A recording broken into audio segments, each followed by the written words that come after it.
Warahmatullahi wabarakatuh. Innal hamdalillah sholli wa sallimu ala Rasulillah wa ala alihi wa sahbihi wa mawalah amma ba'du.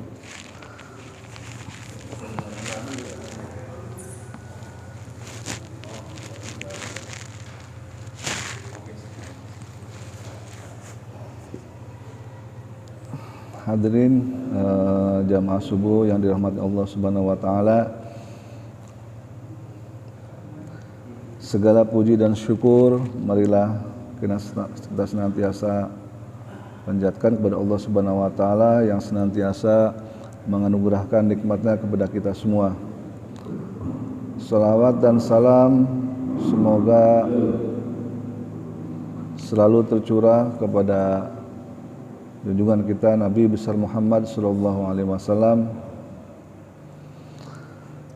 Semoga di akhirat kelak kita diakui sebagai umatnya dan mendapatkan syafaatnya. Amin ya rabbal alamin. Hari ini harusnya jadwalnya Bang Anda, tapi sepertinya beliau nggak hadir, jadi kita isi aja dengan hal-hal yang mungkin thank you. Ini udah kedengeran kan ya? Halo, tes. Ya hari ini sejadwalnya Bang Enda, tapi beliau bilang lagi gak enak badan, jadi kita isi aja dengan hal yang simple.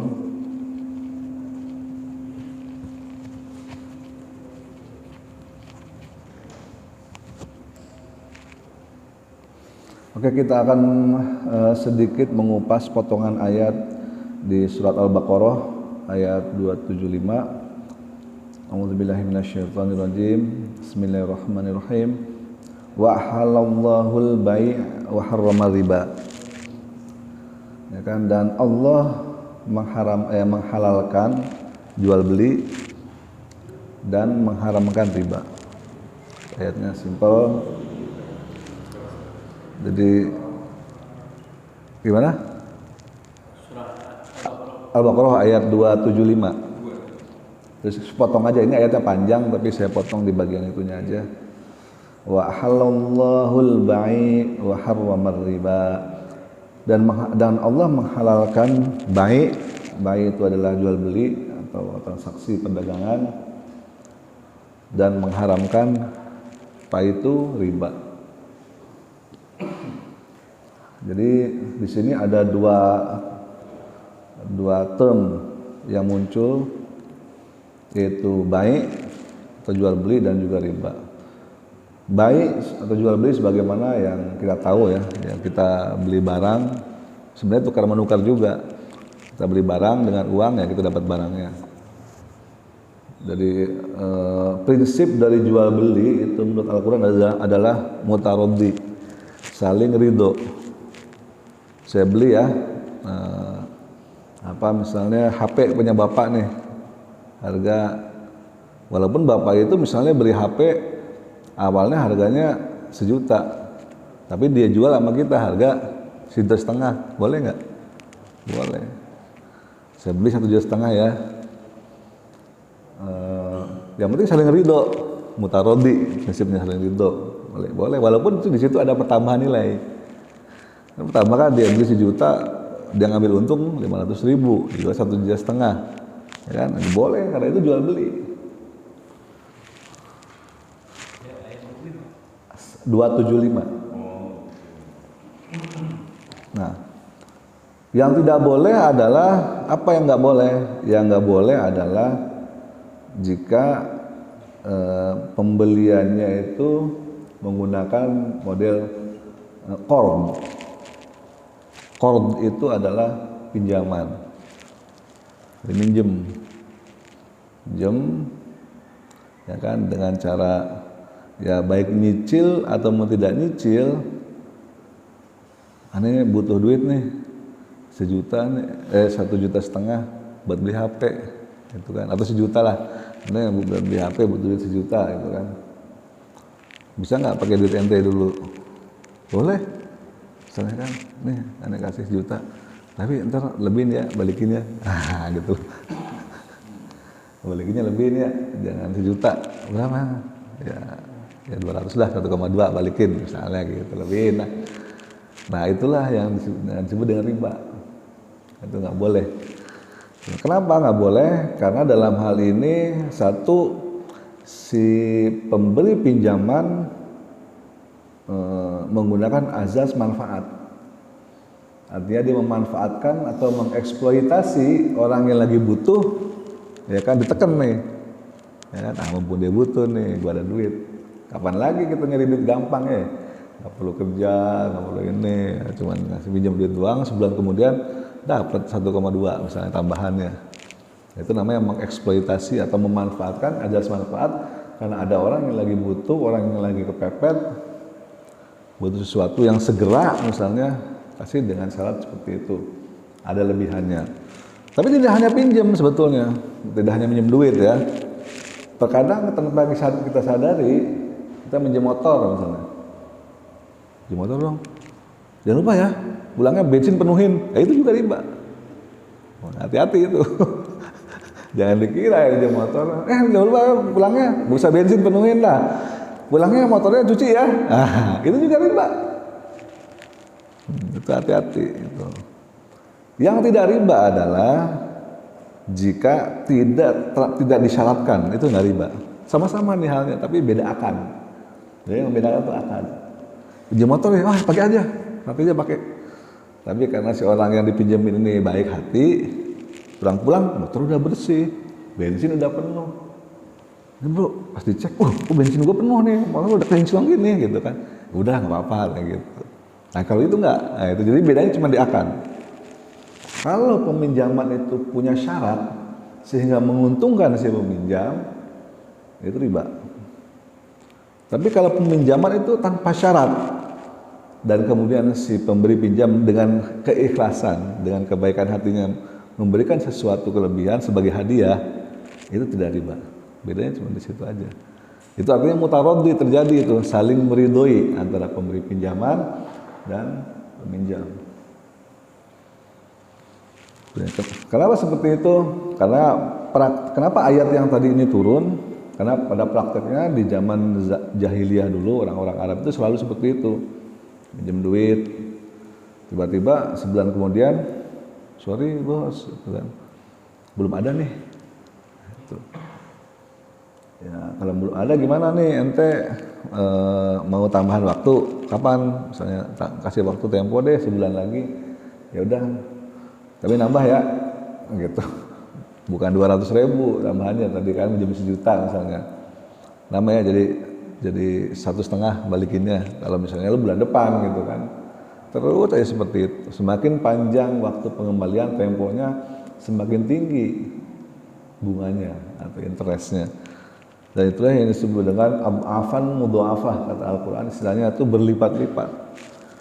Terus menerus menekan, terus menerus mengeksploitasi si pemberi pinjaman sehingga ya itulah terjadi akhirnya kebencian antara pemberi pinjaman dengan si peminjam karena dieksploitasi, dia merasa dieksploitasi, disumpahin gitu kan, sumpahin mudah-mudahan bangkrut gitu, sumpahin mudah-mudahan cepetan mati gitu kan dan sebagainya. Seperti ujungnya seperti itu, akhirnya menimbulkan gejolak. Dan itulah yang dihindari oleh Al-Quran. Itu sebabnya Allah sangat memuji dengan riba. Nah, praktek yang terjadi di masyarakat kita bagaimana nih? Misalnya, karena udah umum ya, udah umum bahwa orang misalnya beli kendaraan, beli motor, beli mobil, ya kan, beli rumah, gitu kan, pasti dengan modal cicilan. Sebetulnya yang membedakan antara riba dengan tidak riba tuh seperti tadi saya jelaskan, ya hanya akan aja bedanya. Kalau kita membeli rumah misalnya kan, nyicil ke bank yang non syariah, kemudian seperti tadi, nyicil harga rumah misalnya 100 juta, ya kan, dicicil selama 10 tahun. Kalau dihitung-hitung total cicilannya nggak 100 juta, 180 juta atau mungkin 200 juta total cicilannya.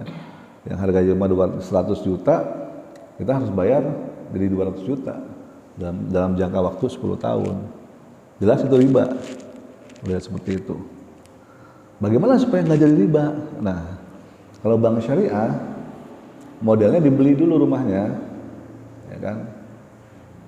Dari si bank syariah itu membeli dulu rumah tersebut, jadi udah hak milik bank nih, sertifikat dan sebagainya udah atas nama bank, beli, kemudian oleh bank dijual ke kita dengan cara cicilan juga sama, tapi tanpa bunga selama 20 tahun dengan angka cicilannya ya segitu juga. Tuh. Tapi akadnya jelas bahwa saya seperti menjual HP tadi gitu kan, HP-nya dibeli dulu ya kan sama kita misalnya kan, kemudian kita jual ke dia dengan harga yang lebih tinggi. HP beli 1 juta dijual 1,5 juta dengan modal cicilan 3 kali misalnya, itu boleh, itu nggak riba. Beda kalau kita beli HP-nya langsung nyicil ya kan, harganya segitu juga tapi itu riba. Nah kan sama aja. Memang secara sekilas kita lihat tuh sama aja. Sekilas kita lihat sama aja. Makanya di sini Allah tegaskan, Allah menghalalkan jual beli tapi mengharamkan riba. Bedanya di mana? Bedanya adalah ada kepastian dan ada ketidakpastian. Kalau model cicilan yang pertama tadi ke bank tidak pasti, misalnya mengikuti inflasi. Saat inflasi naik, bank kan hubungannya naik. Berarti naik juga cicilannya, jadi nggak pasti. Gitu. Terus saat misalnya telat bayar, kena denda. Denda berlipat lagi, naik lagi. Itu bedanya. Ya. Kalau misalnya menggunakan model syariah yang tadi itu dibeli dulu sama bank, kemudian dicicil dengan segitu, beda. Bedanya apa? Dia tidak ngikutin inflasi. Cicilan selama 10 tahun dia segitu-gitu aja. Mau fix. Mau bunga BI naik turun segala macam, mau kondisi pandemi kayak sekarang kan mereka rugi segala macam, ya nggak bisa berubah. Akadnya seperti itu tetap.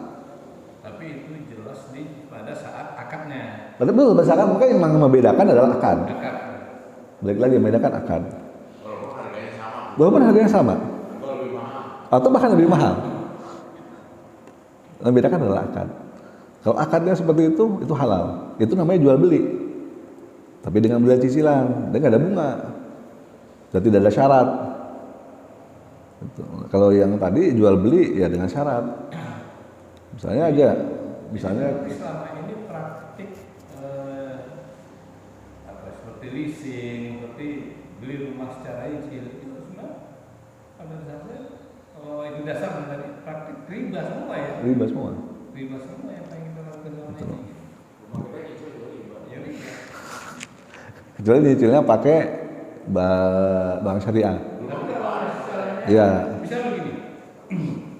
Kamu beli rumah nih, aku beli rumah Pak Chandra ini ya kan. Pak Chandra mau jual berapa? 100 juta. Misalnya 100 juta lah kan. Aduh, ada uang nih 100 juta, 50 juta sih ada. Pihak ketiga masuk, bank kan. Oke, kamu kasih saya, kata bank, kasih saya 50 juta tadi, saya belikan rumah Pak Chandra tadi, udah jadi milik kamu Pak Chandra. Cuman kamu kan baru bayar 50 juta. 50 juta yang kita utang ke bank tadi kan cicil gitu ya. Nah, itu jadinya bisa 150 juta kan kembali ke bank. Bisa naik karena tadi itu praktik juga tadi. Tapi kalau dalam dasar syariah gitu, si bank tadi beli sama Pak Chandra, oke, dia pasarkan, dia jual. Bang Chandra bagus nih kan. Dijual sama pihak bank itu tetap 150 juta juga. Sama kan? Jadi 150 juta, tapi itu fix dengan cara nyicil. Ya Pak, oke kamu bayar 150 juta tapi sekian tahun ya kan? 10 tahun. Fix 150 juta. Nah, kalau gitu berarti enggak riba ya? Enggak. Nah, itu akad yang tadi. Bedanya cuma akad. Tapi tetap harga 150 juta juga. Iya, betul. Gue harga rumahnya masih gitu. Masih gitu. Segitu, Pak. Nah, gitu. Makanya waktu itu saya Maksudnya ya lebih dikit lah ya. Oke, lanjut. Jadi itu sebabnya waktu itu saya pribadi sih mengalami seperti itu. Di awalnya saya nyicil rumah itu kan ke BNI konvensional. Kemudian setelah saya tahu informasi seperti ini, ya alhamdulillah saya alihkan ke DKI Syariah. Ya sama sudah kayak cuman ya akadnya beda saya lihat gitu. Kalau DKI beda lagi, akadnya adalah akad apa namanya sewa. Akadnya akad sewa. Jadi rumah itu dibeli sama bank, milik bank, disewakan ke saya. Jadi saya itu nyewa, itu kontrak. Jadi saya itu kontrak ke rumah saya sendiri sebenarnya, kontrak bayar. Nah di akhir masa setelah selesai kontrakan itu, di 10 tahun saya ngambil 10 tahun, nah, nanti bank akan menghibahkan sebagai rasa terima kasih. Udah lama kontrak nih, udahlah saya hibahkan. Nah modelnya gitu. Sebenarnya secara keekonomian mungkin mirip-mirip gitu kan, tapi ya itu bedanya. Jadi bedanya di akad. Bedanya di akad ya, niat Pak. Balik lagi ke niat tuh. Jadi bedanya di akad adalah niat. Bahwa niatnya seperti ini supaya untuk menghindari adanya riba. Bagaimana dengan bunga bank? Itu bukan penghalusan dari sebuah perbuatan, Pak. Enggak Pak, memang fikih seperti itu. Fikih itu bisa diakalin gitu, dalam arti bisa diakalin, itulah fikih. Uniknya fikih seperti itu. Contoh sederhana Pak ya, bisa diakalin.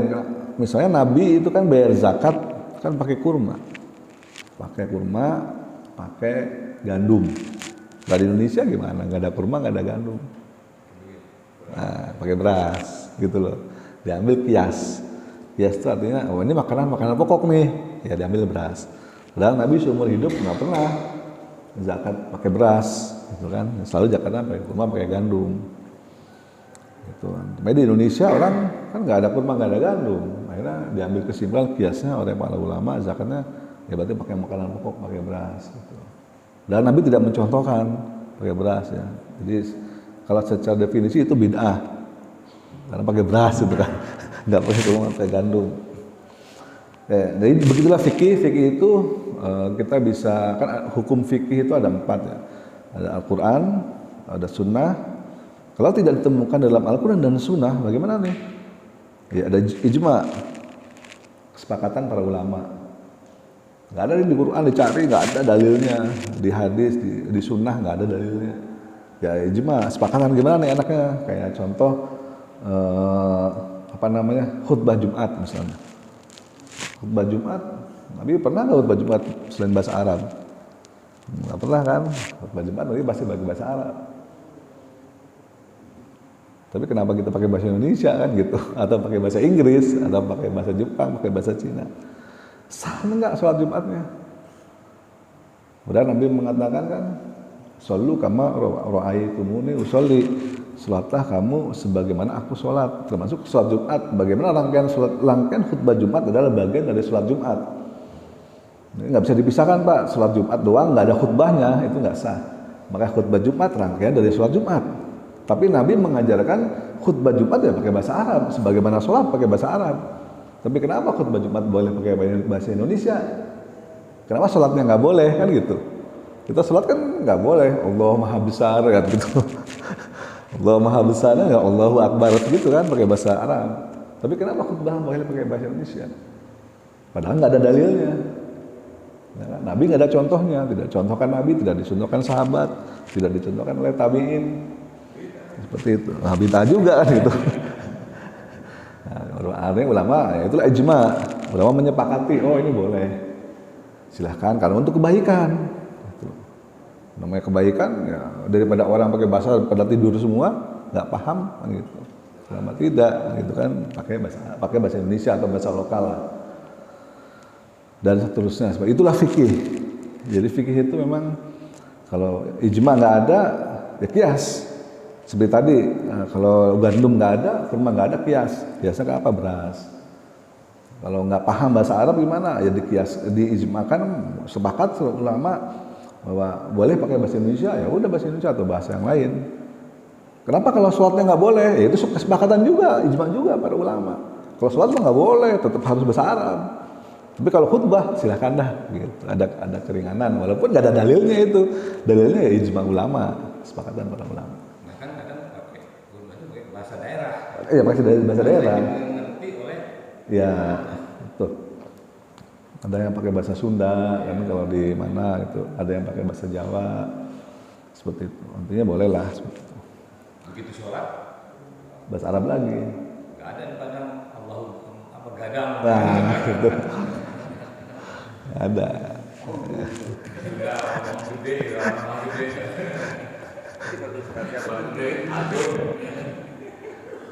Karena harusnya kan kalau khutbahnya boleh bahasa Indonesia, kenapa sholatnya nggak boleh gitu? Sholatnya pakai bahasa Indonesia juga dong, boleh gitu kan? Nggak boleh. Ya, itu kesepakatan balik lagi, kesepakatan para ulama. Kembali ke ayat Kembali ke laptop ya. ini. Kalau kita baca ayat Al-Baqarah 275 ini secara utuh, ada ujungnya yang ya mengerikan. Barang siapa mengulangi maka mereka itu penghuni neraka, mereka kekal di dalamnya. Ya, artinya kalau Nah, ini ujung ayat Al-Baqarah 275 ini ya mengenakan ini juga, karena praktek yang sudah kita bukan kita ya, aku ya, nah, saya sendiri nanti praktek yang sudah aku lakukan itu ya praktek yang riba. Beli kendaraan nyicil, beli rumah nyicil, ya mau nyetok udah lewat gitu. Nah sekarang kan nah ini ayatnya panjang sebetulnya. untuk menghindari ujung ayat ini, nah ini apa? Karena Enggak, ayat ini panjang, Pak. Kalau kita baca ayat 276 sampai terus 280 itu dijelaskan. Ya, salah satunya kan kita nggak boleh berputus asa dari Pak Rahmat. Salah ya? Kita nggak boleh Nggak. berputus asa dari rahmatnya Allah gitu. Nah untuk ini gimana nih? Ya obatnya gitu. Nah. Untuk menghindari kekalnya di dalam neraka ini. Kalau nggak tahu apa-apa. Ya. Nih, ayat 278-nya coba baca ayat 278-nya, Pak. Lihat dulu tulisannya. Ayat 278. Ayat 278. 278 lanjutannya itu ayatnya panjang sampai 280 penjelasannya. Menurut saya ngambil simpelnya aja karena waktunya terlalu panjang nanti. Jadi 278, wahai orang-orang beriman, bertakwalah kepada Allah dan tinggalkan sisa riba. Nah, jadi kalau misalnya masih berjalan nih cicilan dan sebagainya tinggalkan. Langsung pindah misalnya kayak tadi saya kasusnya kan, dari bank ini ke bank yang syariah misalnya, tinggalkan riba. Dan ya kalau kita udah tahu mesti tinggalkan riba ya. Tapi kalau udah terlewat ribanya ya udah nggak ada masalah. Tapi kalau misalnya masih ada ya tinggalkan sisa riba yang belum dipungut jika kamu orang beriman. Artinya ya segeralah tinggalkan itu. Tapi kalau udah kelewat ya sudah. Udah kelewat mau gimana? Ada masalah kalau udah kelewat ya istilahnya ya tinggal bertobat aja. Jika kamu, nah ayat selanjutnya 279, kalau ini dibahas, jika kamu tidak melaksanakannya maka umumkanlah perang dari Allah dan Rasulnya. Tetapi jika kamu bertobat, nah kan, maka kamu berhak atas pokok hartamu. Kamu tidak berbuat zalim, merugikan dan tidak dizalimi atau tidak dirugikan. Jadi boleh kita misalnya udah terlanjur masih pinjam sama orang nih 1,5 juta, 1 juta minjemin tapi dijanjikan 1,5 juta. Nah, ternyata wah kita baru tahu nih ada ayat ini, nggak boleh. Ada pengertian saya gini. Jadi ayat 279 ini, jika kamu tidak mengumumkan perang, jika kamu bertobat, Artinya menurut saya ini kedua belah pihak ini memahami ayat ini. Oh iya betul. Kalau salah satu aja, oh nggak bisa kata yang meminjam, nggak bisa. Sementara yang pinjam ini nggak tahu ini, saya mau berhenti ya. Yang nggak bisa kan pasti biasanya yang memberi pinjam kan dia, karena dia yang diuntungkan. Tapi si orang peminjam pun pasti mau karena dia juga diuntungkan juga. Kan nggak perlu bayar bunga. Yang tadinya dia harus bayar 1,5 juta, sorry bro, misalnya nggak jadi, gue bayar 1 juta aja deh. Ternyata itu riba gitu. Dia seneng dong pasti dua-duanya kan. Yang satu yang dirugikan yang sebenarnya yang merasa dirugikan adalah yang meminjamkan, yang dia kebayang dapat cuan 500.000 ya kan, jadi nggak dapat cuan. Sebenarnya yang rugi adalah peminjam. Ini kalau praktik di masyarakat ini yang banyak terjadi dan terjebak oleh itu yang BKI yang bank keliling ini dan pinjam-pinjaman cash untuk modal, bukan beli barang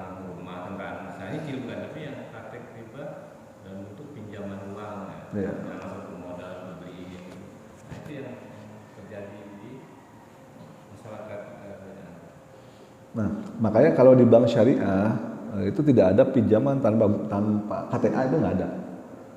Jadi tanpa agunan itu nggak ada. Jadi kalau di bank syariah kita meminjam harus ada agunan. Misalnya mobil kita agunkan, rumah kita agunkan, baru dapat kita uang untuk modal, misalnya untuk apapun lah modal. Itu sebabnya pemerintah kita juga ada yang namanya sukuk, yang mengeluarkan sukuk. Jadi pemerintah kita meminjam kepada rakyat, kepada masyarakat dengan menggunakan namanya sukuk. Sukuk itu jaminannya adalah biasanya gedung Departemen Keuangan, Kementerian Keuangan itu dijaminkan Pak ke bank.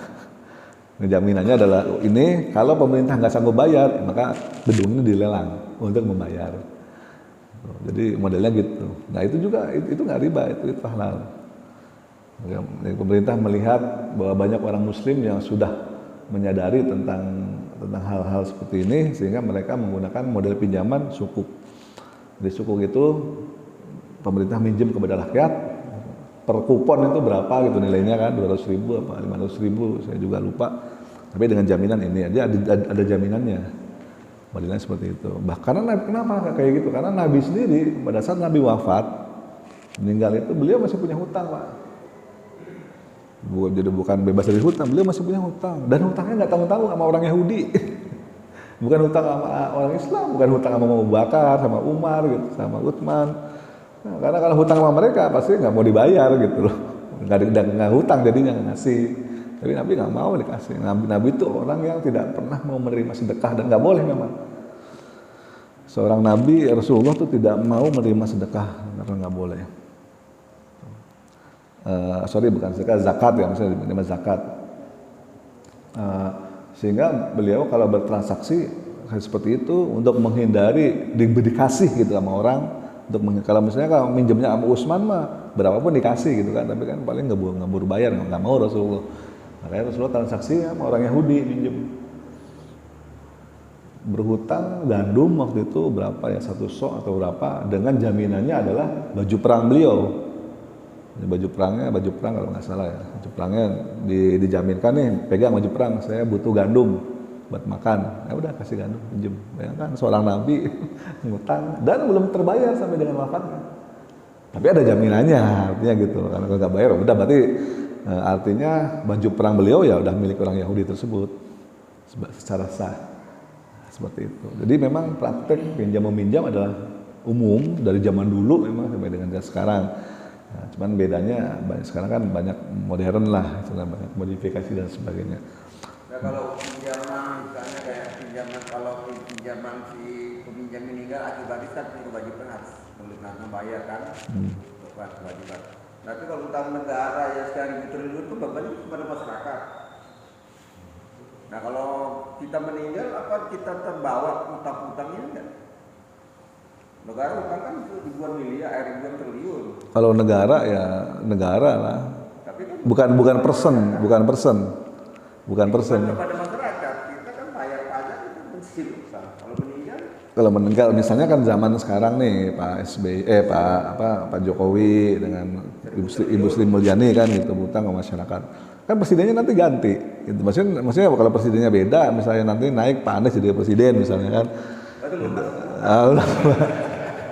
Gitu. Maksudnya itu kan transaksinya dari negara dengan warga, bukan dari person ke person. Jadi walaupun personnya meninggal, ya tetap negara punya hutang ke rakyatnya seperti itu. Dengan jaminannya tetap sama. Siapapun presidennya, siapapun Menkyu-nya, ya sama. Ada masalah pelaksananya siapa. Itu institusi seperti itu. Nah pertanyaan sekarang, apakah bunga bank itu riba? Nah kan, selanjutnya nih, bunga bank riba apa tidak? Jadi gini, kalau menurut pendapat yang saya ikuti, yang saya yakini, syaratnya riba adalah satu, ada pinjaman, kan? Itu pinjam. Kedua, ada syarat pinjaman itu kelebihannya saat pengembalian, ya kan? Dan syarat itu yang ketiga ya diakadkan di depan, maka itu jadi riba. Nah, kalau kita nyimpen duit di bank, nabung, itu pinjaman apa bukan? Apakah kita meminjamkan kepada bank tersebut ataukah gimana? Akadnya, nih bang, lu gua kasih pinjem lah 200.000, cuma punya duit 200.000 misalnya kan, gua kasih. Apakah seperti itu akadnya? Kan tidak. Kita nyimpan, kita nabung, kita nyimpan ya setiap saat kita bisa pakai. Contoh misalnya, saya sama Pak Anto, kita jalan yuk, kemana? Misalnya jalan ke kayak kemarin ke Jogokarian misalnya kan. Nih, duit saya di Pak Anto deh, pegang aja. Ya terserah Pak Anto mau buat jajan apa sepanjang perjalanan kita lah, Pak Anto aja yang megang misalnya. Oleh-oleh atau apa ya. Bukan minjem gitu nih, saya nitip ini duit saya buat nanti, tapi Pak Anto yang megang, yang mengelola gitu. Ya artinya secara selama perjalanan beli kopi, beli rokok, jajan, makan segala macam, pakai duit itu pakai aja, nggak ada masalah. Ya nggak ada masalah kan? Karena itu adalah nitip istilahnya gitu, nitip kan, pakai. Adapun nanti setelah ini dipakai, ternyata wah nggak enak deh kalau duit Pak Rahmat semua, saya tambahin deh duit Pak Anto sendiri atau duit yang lain patungan deh ini. Yang tadinya saya nyimpen duit di Pak Anto 1 juta, tiba-tiba dibalikin karena patungan banyak. Loh, kok jadi 1,2 nih Pak Anto? Ya udahlah nggak apa-apa gitu. Nah, riba bukan? Nah, itu bukan. Kenapa? Karena akadnya adalah akad nyimpen, ya kan nitip, bukan akad pinjam. Itu yang pertama. Yang kedua, tidak ada kesepakatan di awal bahwa duitnya kalau dibalikin harus nambah sekian. Nggak ada. Itu adalah orang yang maksudnya sebagai hadiah ke kita, sifatnya hadiah, nggak ada. Jadi nabung di bank riba. Kalau pendapat saya memahami dan mengikuti pendapat para ulama yang memang menyatakan itu bukan riba, karena akadnya bukan akad pinjam. Tidak ada niat untuk kita, bank tidak minjam ke kita, kita pun tidak minjam ke bank kan. Justru kita dibantu dengan bank, dengan nyimpan duit di bank. Coba kalau kita punya duit, ya kalau duitnya cuma 200.000, ya kan gampang, tinggal diselipin dompet selesai. Nah kalau duitnya 2M, betul di mana? Butuh berapa dompet? Bingung kan nyimpennya. Justru dengan bank itu kita kebantu, kita duit kita aman, gitu kan? Nggak perlu pusing-pusing bikin safe deposit box kotak yang gede di rumah gitu kan? Ada tuh kotak yang gede, yang tahan peluru, ya kan nggak bisa digergaji, udah susah dah. Begitu kuncinya lupa, duit kita nggak bisa diambil juga gitu di situ. Apa ya kombinasinya kan gitu.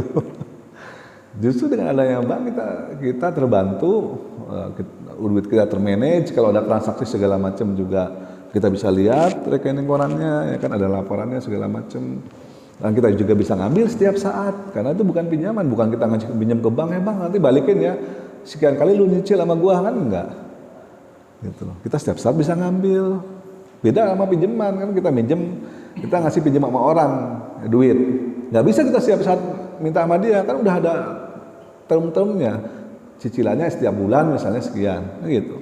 Baru seminggu kita tagih kan nggak bisa, bro, gua lagi butuh nih, gua minta, ya nggak bisa lah, lu kan minjemin ke gua, kan lu bicaranya bulan depan sebulan sekali misalnya. Nah itu beda, tapi kalau kita nyimpan duit di bank, setiap saat kita bisa ngambil, kita nyimpan sekarang, sejam kemudian kita ambil semua, nggak ada masalah, gitu loh. Kalaupun bank memberikan keuntungan kepada kita, itu bentuknya sebagai terima kasih nih. Oh, kamu udah ngasih udah nabung di sini sebagai terima kasih bahwa sudah membantu bang nih. Kasih. Jadi itu bukan riba kalau pendapat yang saya yakini seperti itu. Tapi ya mungkin ada juga pendapat yang wah itu riba gitu. Jadi kalau nabung nggak riba, tapi kalau pinjam ke bank riba. Kalau pinjam ke bank riba, Pak. Jadi jatuhnya karena ada akadnya, ada bunganya jelas. Kita minjem 1 juta ke bank, ya kan? Dengan cicilan misalnya 3 kali, ya kan? Cicilannya berapa 3 kali itu? Cicilannya adalah 400.000 3 kali. Kan jatuhnya di 1,2. Nah itu riba, gitu loh. Kalau nabung nggak? Betul. Kan nabungnya itu nanti ada gelombang itu bunganya. Nah start semuanya ini yang. Nah itu kan perbedaan pendapat kan? Ya betul. Ya kalau misalnya tabungan kita itu hanya sekedar ya 200, 300, 2 juta, mungkin muncul angka di setiap ujung akhir bulan itu bunga, ya kan? Mungkin orang cuek aja. Tapi begitu mereka yang punya tabungan 1M, 2M, tiap bulan muncul di akhir bulan tuh bunga 2 juta, 3 juta. Wah, mikir juga nih uang 3 juta yang bunganya nih. Kalau apa diharapkan, wah sayang juga gitu kan. Nah, itu Ya. yang perbedaan pendapat tentang. Makanya akadnya, kalau saya sih saya memegang pendapat tergantung akadnya. Akad pinjam apa bukan? Akad qard namanya. Kalau qard atau bukan? Kalau bukan pinjam ya berarti bukan riba, kan nggak ada pinjam meminjam di situ. Akadnya kita nabung di bank, nyimpen, bukan akad minjam. Bukan kita meminjamkan ke bank, sehingga bank harus membayar nih. Nanti sekian ya, karena kamu udah saya pinjamkan, kamu harus bayar sekian, kan enggak.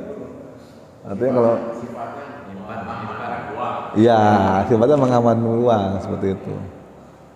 Tapi ada yang gini, masalah pendapat sebaiknya gitu ya, sebaiknya katanya bunga bank yang kita peroleh dari simpanan itu diambil saja untuk digunakan untuk fasilitas umum. Ya, itu juga boleh seperti itu. Kasih saya dong. Ya, jadi seperti itu ya. Oke. Kemudian yang terakhir ini kartu kredit. Kartu kredit ya. Kartu kredit itu udah umum juga di masyarakat kita, transaksi pakai kartu kredit. Tentu saja kita sepakat bahwa transaksi pakai kartu kredit itu adalah haram, itu adalah riba. Kecuali ada kecualinya, tapi kecuali kalau kartu kredit itu kita gunakan hanya sebagai alat pembayaran, bukan sebagai alat pinjaman. Artinya apa? Kita transaksi kartu kredit, gesek 5 juta misalnya di mall, set beli HP baru nih, iPhone misalnya. Ya kan, 5 juta set gesek. Udah besoknya langsung kita transfer lagi 5 juta ke kartu kredit, langsung kita bayar kartu kredit. Nah itu jangan nunggu tagihan, Pak. Kalau udah nunggu tagihan sudah ada interest, Enggak, sudah ada bunga. enggak datang tagihan dengan jatuh tempo. Kan misalnya gini, belanja nih, itu 200.000. Kan kita belum ditagih kan, begitu datang ke rumah amplop, nah, kartu kredit Anda kemarin dengan itu 200.000. Jatuh tempo misalnya tanggal 5. Iya. Tanggal 1 kita bayar 200.000, selesai. Nah, kalau misalnya Bapak lihat aja di tagihannya, Nggak ada interestnya kan? kalau di tagihannya ada interestnya, itu udah masuk riba. Masih boleh kan? Enggak, kalau udah ada Tanggal interest, 5. bukan, tergantung transaksinya. Jadi kadang-kadang ada juga bank yang memang walaupun kita nggak telat, tetap udah dikenakan interest. Karena waktu dia ngeprint tagihan, itu sudah ada interestnya, Pak. Oh enggak Pak, kalau tahu. Makanya tergantung Kartu ini ya. kredit itu begitu datang tagihan rumah itu nggak ada sesuai dengan nilai yang kita Ya, bisa, oke. gitu. Jadi intinya adalah selama itu tidak ada pertambahan nilai, nggak apa-apa, nggak ada masalah. Tapi kalau mau lebih aman, kalau saya biasanya setelah gesek, ya, jangan nunggu tagihan datang, langsung aja bayar lagi dengan sesuai dengan nilai yang kita gesek. Untuk memastikan tidak ada interest, ada tambahan. Biasanya ada tanggal cepat, Pak. Jadi kita pakai misalnya tanggal 10, tanggal cetak ke 20, ditagihannya sampai ke kita tanggal 25 tanggal. Kita bayarkan itu sebelum tanggal dicetak. Nah, itu ya 2 minggu ya. Ya. Nah, itu yang perihal yang tadi disebutkan Pak Rahmat dalam hal sebagai pembayaran tempo. Iya, sebelum dicetak bahkan. Jadi gesek 5 juta bayar 5 juta. Nah, yang menjadi kebiasaan kita kan enggak. Para gesek 5 juta bayarnya 1 juta. Nah, itu. Wah iya. Bayar minimum, bayar minimum. Minimum bayar minimal. Apalagi minimum, Pak. Ya, Betul. itu dan itu memang target dan harapan pihak bank. Mereka mengharapkan nasabah yang menggunakan produk kartu kredit dia itu mereka mengharapkan si nasabah tidak pernah membayar secara lunas. Itu kan target mereka. Makanya gunting aja ya. Langsung Ya, memang bagi sebagian orang memang lebih penting, tapi bagi sebagian yang lain kartu kredit itu nggak bisa dihindari. Karena apa? Karena transaksi online pasti butuhnya kartu kredit itu. Nah, kalau misalnya Memang dibuat seperti itu, Pak. ya Jadi dunia ini memang arahnya ya kita tahu siapa yang menguasai di dunia ya arahnya. saya pernah juga mengenai bank syariah. Memang saya pernah coba pinjam itu untuk apa Pak? Untuk renovasi rumah. Dia nggak kasih uang Pak. Bahan bangunannya nih, apa namanya bonnya gitu. Jadi kalau misalnya untuk pekerjanya juga, misalnya ongkos gitu, ongkos bangun. Kan kalau misalnya ada bank konvensional tuh, Pak, Bapak bisa pinjam untuk apa misalnya, untuk bangun suntik, untuk sekolah, untuk renovasi, kan saya perlu renovasi nih, kasih duit Pak. Ya, kalau bank syariah buat renovasi, oke. Barangnya yang dibayar, tenaganya. Itu yang saya pernah coba Pak. Jadi memang bank syariah itu ya hati-hati gitu. Yang kayak begitu ada. Ya. Makanya dia nggak ada cerita kredit tanpa agunan gitu, nggak ada. Nah, kartu kredit pun nggak ada kalau dari bank syariah. Ada. Kartu kredit bank BSI gitu nggak ada. Makanya perlunya dipahami gitu. Kadang orang kan nggak paham gitu, bisa Bisa dulu kartu kredit, izin aja ke bank. Selesai. Gitu ya. Yang terakhir mungkin yang praktek yang umum di masyarakat adalah menukar uang pada saat mau lebaran. Itu juga riba juga, hati-hati. Kita nukar duit sejuta, ya kan, dapatnya 950, tapi udah dalam bentuk pecahan, udah bagus-bagus, uang baru misalnya. Ya itu juga termasuk salah satu bentuk riba. sejuta dan ininya nggak setengah juta, potong 500 potong Iya, apa, pemegang uang receh di. Betul. di Nah, luar itu apa? bisa nggak seperti itu disiasati supaya tidak jadi apa ya, praktik riba? Artinya begini, artinya memang si pihak yang menyediakan jasa penukar uang tadi memahami hal ini, mereka paham kalau ini nggak boleh, kan gitu kan, secara itu riba haram. Tapi bisa nggak dirubah akarnya? Bisa kalau mau Bisa, kan? dirubah akadnya. Yang penting akadnya berubah. Berubah akarnya. Bisa aja dirubah akadnya nggak Tapi apa-apa. memang perlu pemahaman dari pihak sih. Iya. Mereka Cuman kan ribet kalau berubah akad. Nah itu loh. Mereka kan maunya praktis aja kan. Sambil lewat di jalan, Iya. ambil udah jalan lagi. Gampang Pak, datanya tumpang kita tukar di bank. Nah itu sakalin lagi. Tapi itu masalahnya ribet kan. Ribetnya butuh waktu, ngantri, jauh. Buat kita sih mudah lah ya. Ini kita ke bank. Itu buat mereka yang selama ini tidak ada dengan bank, mereka mungkin kerjanya bukan di kantor resmi atau institusi yang menggunakan bank. Mereka yang kerja bangun waduh, aku butuh uang receh gitu untuk anak-anak, kan bagi anak. Nah itu yang mungkin yang terjebak. Dari beberapa tahun belakangan Pak, orang-orang udah mulai sadar dan mereka yang ngantri. Bank itu sepanjang yang saya tahu, ketika mau deket hari besar, lebaran gitu, dia nyediain stok. Dia pernah ada berapa kali ikut Cuman ngantri bareng orang-orang yang itu. Besarannya kadang-kadang kan Anda nggak sama bank sini nggak? Iya. Nah, Anda nggak sama. Tapi kalau bahkan harus melihatkan buku ada iya. bukti bahwa. Tapi di beberapa waktu belakangan ini udah bisa Pak, walaupun saya bukan nasabah situ. Tapi memang disarankannya kalau kita nasabah. Iya. Emang ada, mereka keluar di BI Bank Indonesia itu keluarin misalnya mau nuker duit. Iya. Nah yang datang orang-orang itu Pak, yang punya duit itu, yang akhirnya dia nuker, dia coba jadi kepanjangan tangannya tapi ngambil spare gitu. Iya. Coba Bapak kalau misalnya mau lebaran datang ke BI, dia khusus apa namanya ada Antri. antri nih nuker 100 juta ya sejuta dapat. Iya. Nah kalau orang-orang tersebut yang tadi di pinggir jalan itu datang gitu, ngantri barang dia punya kocek dong, banyak nih dia tukar udah. Nah kalau gue di mana nih, kalau gue di Cikuta, gue di Bintaro misalnya, ada spare gitu ya. Beberapa waktu belakangan ini orang-orang udah mulai sadar itu nggak boleh, makanya udah mulai ini Pak. Tapi Pak 1-2 orang masih ada yang tukar di pinggir jalan itu. Saya pernah di Untuk ini Bintaro sektor 3 itu di dekat masjid, nggak jauh dari masjid ya. Dia ada tuh beberapa orang gitu, ibu atau bapak, itu banyak, berarti kan ada kurang banyak. Ada yang ngebosin tuh, kan gitu. Oke, mungkin itu aja dari kita. Jadi karena dari tadi diskusi udah ramai, nggak perlu ada tanya jawab lagi kali ya. Dan mungkin videonya besok langsung diupload aja, Pan. Nggak perlu ada cut.